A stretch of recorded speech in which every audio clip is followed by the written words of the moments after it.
All right, welcome into the Final Yard post-game show. I'm Ethan Skolnick. You call me Ethan J. Skolnick of 5 Reasons Sports. We got Louis Sung.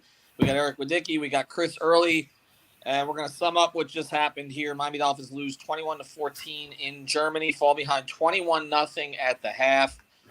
Defense clamped the Chiefs in the second half, but it wasn't enough. Miami had a final drive to try to win.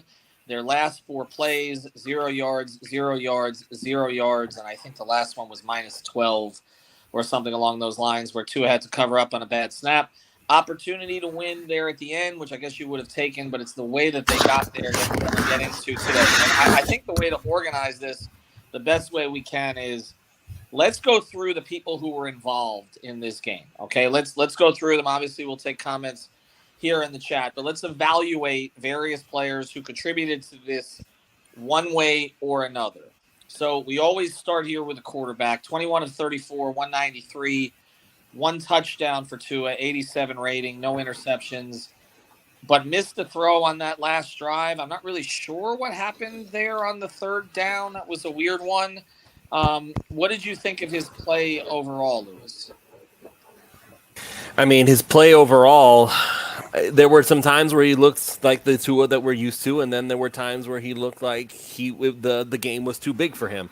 And the fact of the matter is, and this is where I get really frustrated with this whole thing, is that, again, against teams that are considered good, Miami doesn't seem to know what to do with themselves.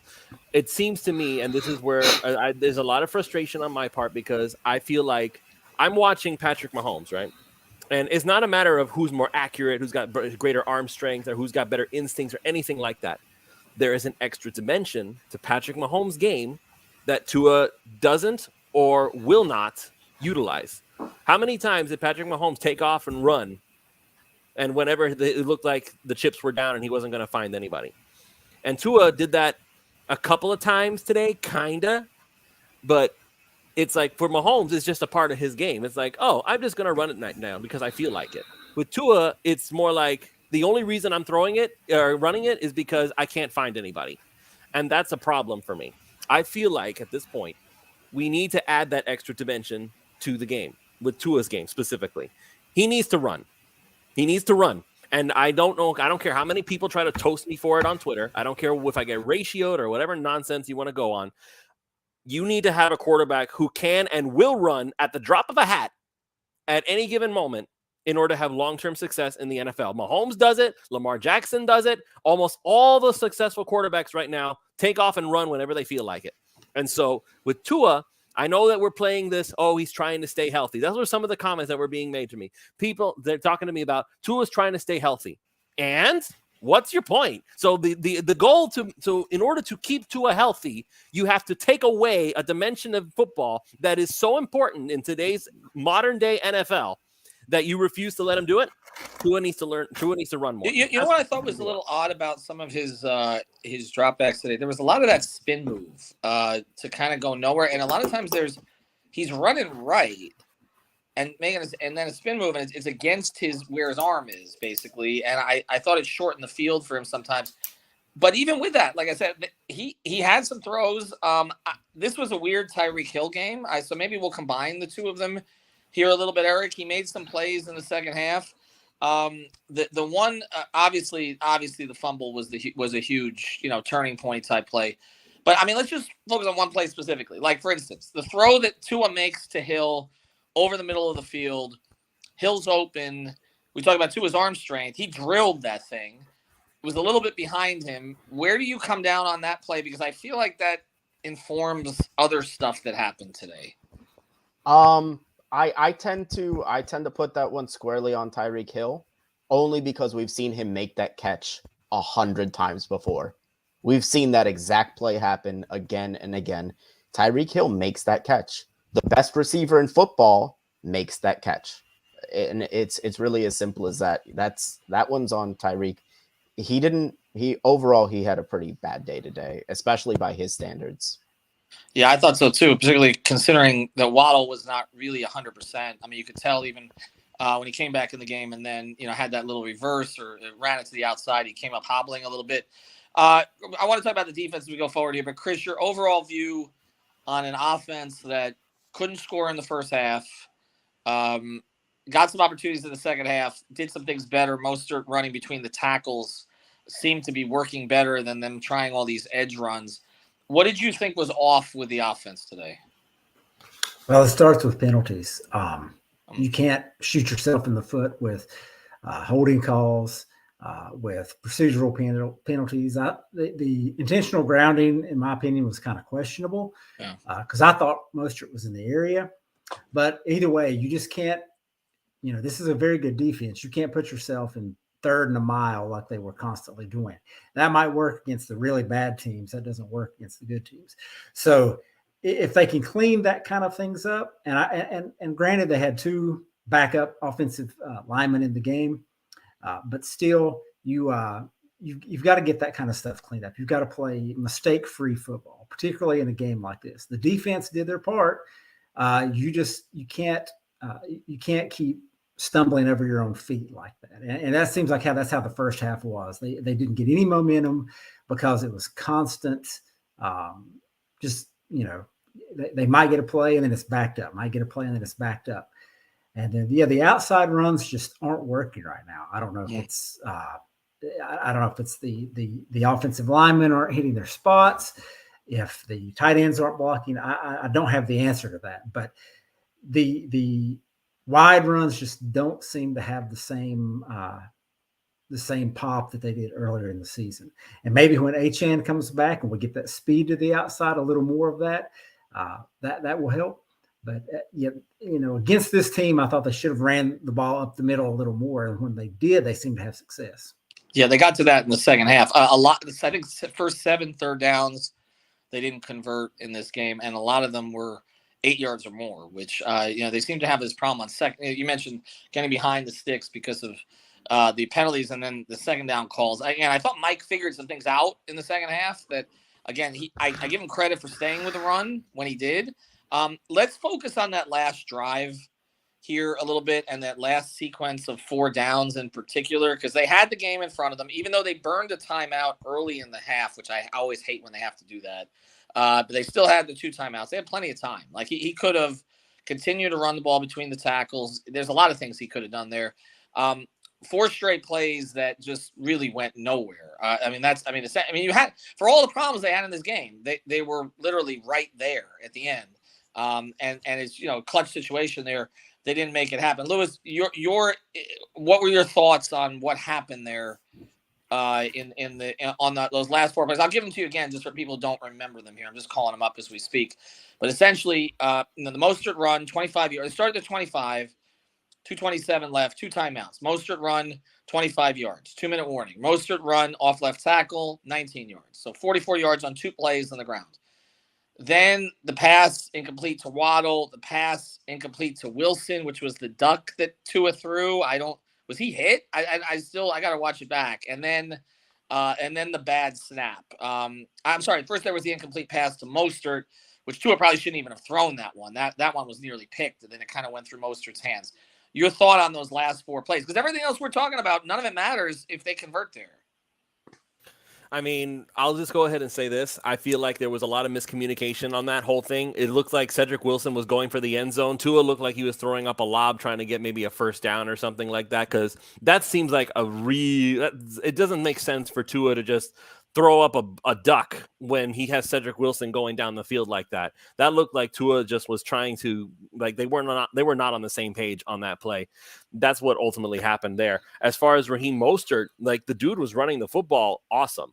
He's all over. He was doing everything that he could to basically put the team on his back. He was getting yards. He was pushing. He was shoving. He was doing the angry runs that we were needing from him earlier in the game, to be perfectly honest. And part of that, I feel like we have to look at Mike McDaniel a little bit with a side eye and say, why were you keeping Raheem Mostert out of the game for so long? Why was Savon Ahmed getting as many snaps as he did?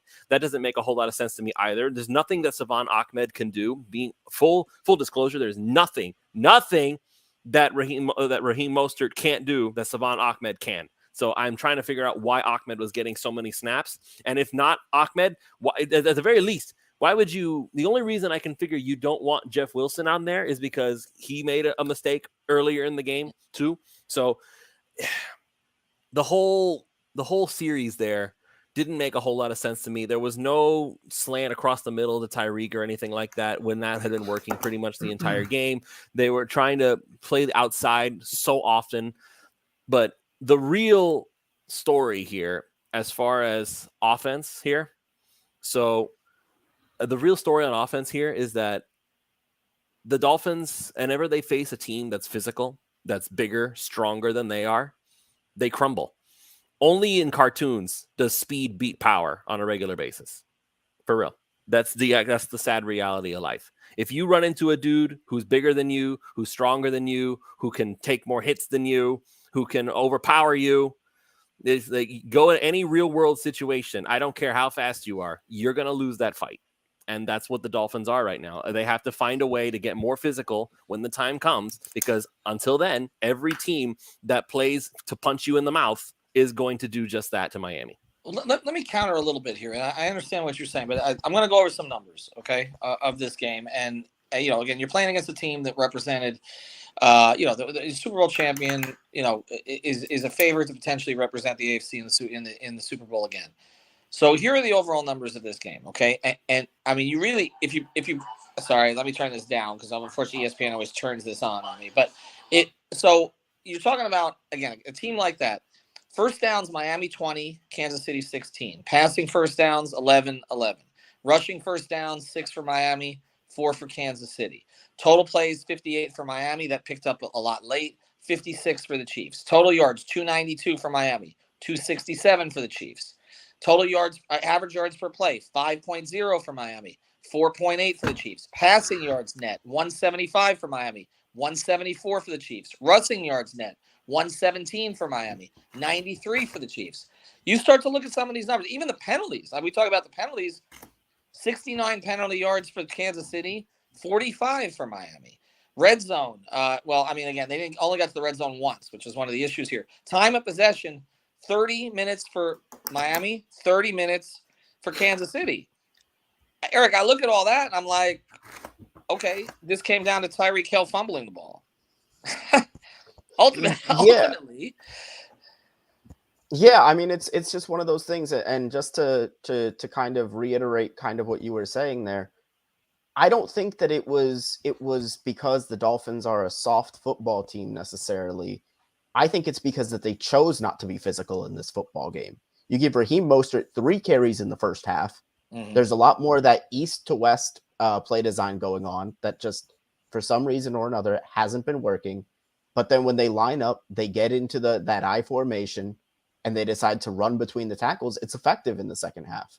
And it just makes you wonder where it was all game and why Mike McDaniel decided that, it just, again, this is one of those situations where it felt like he kind of outsmarted himself today with a lot of these misdirection plays, when really the most effective thing they could have done in this one was just line up and run the ball right up the middle. And that was without Robert Hunt. That was without Robert Hunt, who's arguably their best run blocker on the interior. Chris, does Mike McDaniel, for all the love that's thrown his way, and nobody throws more love at him than I do, does he have a big game problem? I don't think so. I mean, he's still learning and growing as a coach, and I think he'll get there. It's just a matter of, he adjusted in the second half. They played much better in the second half. It's just you want it to come a little bit quicker, particularly when you've got the 2 guards that you had playing. Those aren't necessarily kind of zone blocking guards. Those are guys that kind of are big maulers that can, when they get their hands on guys, can push them around, and you want to do some more of that power stuff. So I think sometimes he tries to get a little too cute for his own good, and then sometimes you just have to. You take what's working and go with it. And they did that in the second half, it seemed like. I think he'll get there. But yeah, right now it's just, I don't know, there's just something that seems to be missing. But if we look at this game compared to the other 2 losses, went into Buffalo and lost by 4 scores, went to Philadelphia, lost by 2 scores, and they lost this one by 1 score. And it was a defensive score at that. So the last 2 times that the Dolphins have played the Chiefs, the game has been turned on a defensive touchdown or a special teams touchdown. So they're right there. I don't know. Just something needs to work, especially there. It's in the late in the first half. You've got the ball, you're moving, you need points. Even if you just get a field goal. I mean, that's the difference in the game. Miami gets that ball. It's not 21-14, it's 17-14. When Miami has the ball at the end of the game, they can end the game. So you hate to boil it down to that, but it was one simple play that that kind of was a game changer. So most people expected this game to be a high-powered offensive showdown, and it was really a defensive showdown, which is interesting. But, yeah, I don't know. I think Mike McDaniel is going to continue to grow from this. Let's talk about, Chris mentions, we haven't talked about the defense at all. We're 16 minutes in. Lewis, they threw up a shutout on the Chiefs in the second half of this game. That's the best that I've seen Bradley Chubb play in a Dolphin uniform. I thought the back end of the defense was terrific. Kohu makes huge play at the end where he turns in time. I thought Xavier Howard is one of his better games in a long time. We talk about dink and dunk. That's all Mahomes really was able to do in this game. They took Kelsey away. The outside receivers didn't do much after that first drive when Mahomes spread it to 5 different receivers. And this is why I come out of this game much more encouraged than the Philadelphia game or the Buffalo game. No, you don't?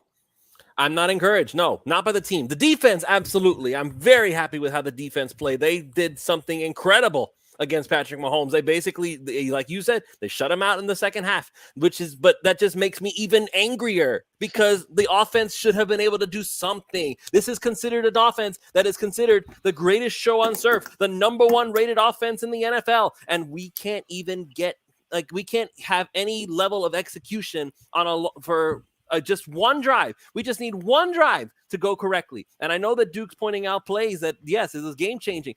The one fumble by Tyreek, by the way, Tyreek needs to shut up. Tyreek needs to shut the hell up because every time he opens his mouth and starts bragging about what he's going to do and what he's going to accomplish, going to throw up the peace signs on everybody. No, shut up. All you did was piss them off even more. They were already upset because they got embarrassed by the Broncos. You're going to piss them off more because you're going to talk about how you're going to roast them. And all you did all game long was goof up, make mistakes. You did nothing all day. You fumbled the football. You dropped a crucial pass. You're Tyreek Hill. I don't want to ever hear him talk about how special he is or what he's going to do to his old team ever again, because this is why I get frustrated, you guys. Because every time we play this game of how amazing we are and how great we are, and even me, I'm very guilty of this too. Talking about this last week, I was talking about how the Dolphins are a midseason miracle. Yeah, it seems to be, because when it comes down to it, when it counts against teams that matter, they fall to pieces.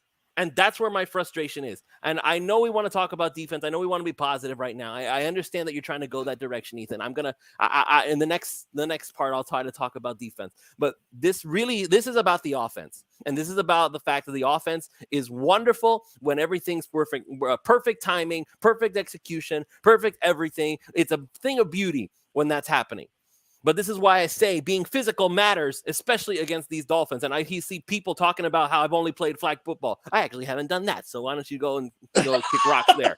But that's not a dunk. That's just the reality of life that I'm watching it on the screen happening. All you have to do is shove Tyreek at the line of scrimmage. All you have to do is shove Jalen Waddle at the line of scrimmage. The timing has been thrown off. And then all of a sudden, Tua has to rely on his natural instincts to find a way to make the play work after the play has already been thrown off. Well, that's why they went out and got more physical receivers to complement him. But Chase Claypool. Claypool doesn't know where to line up, and he hasn't learned the offense yet. Too little, too late there. Right. Says he doesn't know where to line up, and Cedric Wilson had a huge catch, obviously the touchdown catch, which was a terrific throw by Tua. But he made some other mistakes, and then Hussam put this up on his Twitter feed about the 3rd and 10 play at the end. It isn't an underthrow. This is throwing a different route. It's a corner route towards the sideline. It's a clear miscommunication between the wide receiver and the quarterback. So I'll be curious to kind of get the post-mortem on that one. But I am going to try for about a minute and a half here to be positive. So, Eric, Lewis, now that you got your shots at Tyreek off, totally understandable. He was one of their worst players today. There's no way around it, particularly in light of the expectations. And the talk and the fact, again, that Waddle was not 100%. You You needed more from him. It's just really that simple. But Eric, I mean, the defense, we've talked about Fangio and kind of getting things together. They gave up 14. I mean, really, I don't count the other touchdown against them, obviously. They had, I thought Van Ginkel had some plays early that kept things from getting worse, got them out of that. Chubb was good. Jalen Phillips seems to always be like a half step behind making something happen. But the linebacker play didn't kill them today. I thought David Long was fine. And I thought X was great. And, I'm encouraged by that because I kind of feel like Mike's going to figure this offensive thing out as they go forward. My question was, would the defense start to gel a little bit? Looks like they did. Yeah, I mean, it was a continuation of what we've seen the last 3 or 4 weeks with this defense and the constant progression that we've got from these guys. On that first drive by Kansas City, they came out, had their scripted drive, but pretty much from there on, it was Miami's defense was way ahead of Kansas City's offense. The defensive line started to get some pressure going. Even Christian Wilkins coming in, he had a big play, 7-yard loss in the backfield on Mecole Hardman in the first half. It's just one of those things. Now that the defense is full in the back half, I mean, we talked about Xavier Howard and is he still a really good corner on the other side of Jalen Ramsey? Chiefs don't have A1 wide receivers, I'll admit that, but he looked very good today in the times that he was targeted. With the defense, you're right. I don't have any. I won't say I don't have any questions about the defense moving forward, but I think that I've seen enough to say that they can be competitive with almost any team in the league on defense. All right. So before we close this out, I want to get to overriding views here. They're 6-3. They're going into the bye. They've lost to the 3 best teams on their schedule so far. They get Buffalo coming in here later in the season in December, which is obviously advantageous. They have, they still got to go. They have that. They have the New York Black Friday game. I mean, I'll go through the schedule here in general. The Bills play the Bengals today, so we'll get a better sense of kind of where that fits in the division. Obviously, this is the type of game you hope the Bills lose to keep yourself up there because there aren't that many of them on the schedule that you can necessarily say that Buffalo is going to be an underdog in, which they kind of are today. So where are they, Chris? Like, is this a good team that's improving? Is this a team that's going to need home field advantage to do anything? I mean, I don't mean overall home field advantage. They might have squandered that today. But home, at least to win the division, to be able to go anywhere in the playoffs. Where do you see them entering the bye now? Well, my original goal for them was to be 7-2 going into the bye. I said they need to take care of business at home and steal a road game. They were unable to steal the road game. So they're 6-3, but you've got the Raiders coming up. They're terrible. Yes. That might be a shutout. They are awful on both sides of the ball. They've got a interim head coach. Everything's pointed up for that game. Then you have the Black Friday game, and that's a division game. Those are always tough.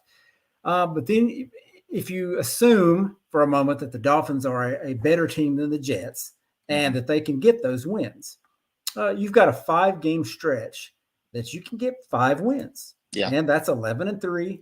And then you get a home game against the Cowboys, who, I was listening to somebody else discussing the Cowboys yesterday, and it seems like these two teams are mirror images of one another.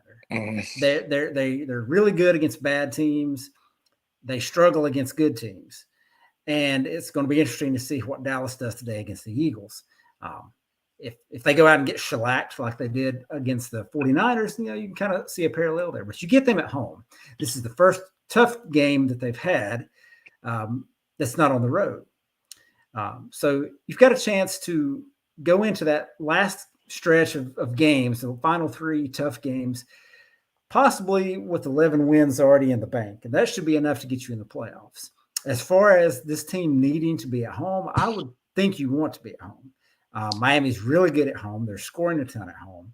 You have the advantage of the heat there. You just don't want to have to go on the road, particularly if you are facing a team like you're going to get a good view of that, on New Year's Eve when you face the Ravens. So you just don't want to have to go on the road and face a team either in a hostile environment, bad weather. You want to control things on your terms. The good news for Miami is I think they can distance themselves from Buffalo. I think Buffalo's struggling a little bit, and if they lose today, they've got a stretch of games coming up where they have to face Kansas City, they have to face the Eagles, so they may have a few losses in there. So, but then again, they're a team that likes to turn it on late in the season and go on a streak. So, Miami needs to just take care of business now. You've got this out of the way. Get healthy over the bye. Should get Robert Hunt back. You've got your defense back. See what's going to happen with left guard. I don't know what happened with Jones. I didn't hear what his injury was. If you can get healthy, you've got you'll have most of your starting offensive line back. You've got your defense, and just to hit on some notes of the defense, not counting the final drive where Mahomes knelt down. They had 4 drives, 20 plays, 48 yards. Yeah. Now, I mean, they played well. They played well against. Again, I understand the Chiefs are not the Chiefs that they were, but you gave up the one scripted drive.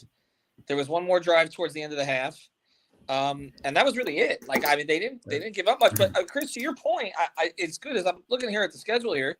We are really looking at a situation where this team could be 11-3, and everybody could still say they're frauds.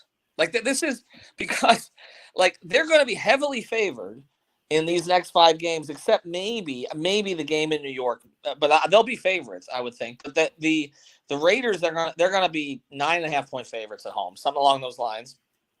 That maybe more. The Jets game again in New York, probably be a field goal favorite, maybe a little better than that on the road. They'll be favored in Washington against the Commanders.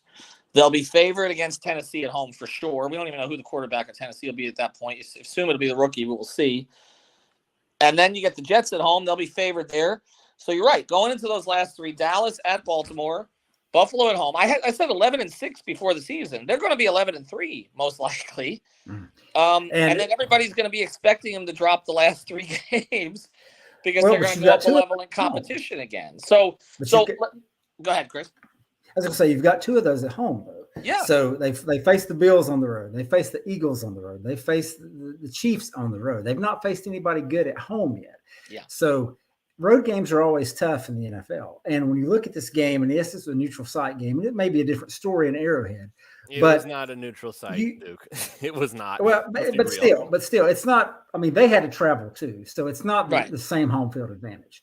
So you said that final drive that the Chiefs had, and you kind of had this. Well, Mahomes is going to ice it, and they got 9 yards on 3 plays, and that was it. And they punted, and so the Dolphins came up short, but the defense is there. They finally kind of stepped up a little bit, so I want to see what they can do against a better team at home. We're not going to see that until Christmas, unfortunately. But I mean, that's the thing. We're not going to see it until Christmas, and so we're going to hear these narratives. So I will say this: what are the goals for you guys, Eric and Lewis? We'll let you guys go back and forth in here, and then we'll close. What are the goals for you guys over these next 5 games, other than win them, obviously? Because I mean, if they don't win at least 4 of them, that would be a disappointment, right? Like, you got to get at least 4 or 5. You really should get all 5. So Eric, then I'll let Lewis rail on Tyreek here at the end. What are your goals over the next time? What do you want to see them improve on? I want to see them get to work on being more physical, to Lewis's credit, in the run game up the middle. I want to see a lot more of that, because they're going to need that, especially if and the reason why this game in particular was so important was, this was potentially could come down to a deciding factor of who has home field advantage come playoff time. And if you're going to Arrowhead potentially in December, January, where it's going to be colder, you're going to need to get those runs up the gut going. You're going to need to get that push into the interior of the line going. But secondarily, the other answer there is going to be stay healthy, get healthy, stay healthy. HN is going to come back. He's going to be let's be honest here. I think that we've seen enough to say the Dolphins are getting a Pro Bowl caliber running back out of the bye. And that's not even counting Raheem Mostert, who's already a Pro Bowl caliber running back. Robert Hunt will be coming back on the offensive line. It's just about getting healthy, staying healthy, and proving that you can play with these physical teams up the middle, because you're going to be going down the stretch. It's going to be Dallas. It's going to be Buffalo. It's going to be Baltimore. And those games are going to be nothing if not physical against those three teams. So Miami's going to have to kind of beef that up a little bit going down the stretch. Your final thought, Lewis. My final thought, I know you want me to have a better goal, but my goal, honestly, just win. Seriously, the Dolphins have, in theory, they have everything they need to win, and they can be physical. The last drive on this against the Chiefs just now proved that they have the capability of being physical. In some ways, it almost feels like they choose not to, and that's where, again, frustration sets in for me. If you want to be a Super Bowl contender, punch guys in the mouth. Seriously, you can do it. Raheem Mostert literally put on weight this offseason so that he could be a bruiser type running back and still maintain some of that speed that gave him the ability that he has. So if you have that and you know that you can do it more. Sometimes you don't have to get like weird with the motions and the tossing and the double reverses and the flea flickers and all these other weird plays that you're trying to throw out there. Just give the ball, just shove it into Raheem Mostert's gut and let him run between Teron Armstead and whoever the left guard happens to be, or Connor Williams, or his son, or whoever it is that you want to run the ball with. Just do it, man. That's all you have to do. Just I don't know how I can put it into more comprehensive language. What I'm trying to say, because we know what the Dolphins are capable of. They showed some of it against Kansas City. It's just that when the lights come on and they're facing a team that's on equal footing, they don't have that same level of execution. Is it the crowd noise? Is it the pressure? Is it just what causes these key mistakes to happen that normally doesn't happen when you're facing a team that's, I guess the word is, lesser? Because it wasn't that the Chiefs just beat our heads in. They didn't. The defense for Miami was amazing, considering the fact of who we were playing. And that third touchdown that Kansas City actually accomplished all game long was a defensive touchdown, which again came from the mistake of another Tyreek Hill thing. So with that in mind, you know they can do it. What causes the mistake? I guess that could be the answer that you're looking for. I want them to clean up their mistakes. It seems like they are really good. They have trouble adjusting in the moment when things go wrong. They're really good at reacting after something goes wrong. Like Tua has shown that to be a great strength. We didn't get to see post-INT Tua because they didn't have that mistake today. But they are really good afterwards. Like, they regroup. They're calm about it. They said, like, I forgot what the sideline report was. It was like Tua, Mike McDaniel. She's like, they seem very calm at halftime. Like, they're good at that. But it's when things don't go according to script in the moment that there are mistakes, and that's the kind of stuff that they need to continue to clean up. I'll say this just to finish. I'm encouraged by today. I'm encouraged that they hung in this thing. I'm much more encouraged. Look, the first Buffalo game, I was with you for that one, Lewis. That was defeating. They can't match up with this team. They were just mauled. Philadelphia game, honestly, if that game was fairly officiated, I think they had a chance to win. But again, it's hard to tell. This game, they played this team even. They did. They just, they made too many of the mistakes that happened earlier in the game, cropped up late in the game. But the defense coming together, and I think the bye is at the perfect time right now. They've gotten a lot of guys already getting healthier. Now they get a couple weeks. And then you mentioned they've got an all-pro level running back coming back afterwards. I think that's going to be helpful. And they finally maybe can get their full offensive line together if Hunt is back. And we don't have to see so much Liam and all the rest of this stuff. So thanks to Chris. Thanks to Lewis. Thanks to Eric. Thanks to everybody for joining us. Inside Leverage is going to be on Playback. So check them out on Playback. They'll have a different spin on the game. Have a good afternoon, everybody.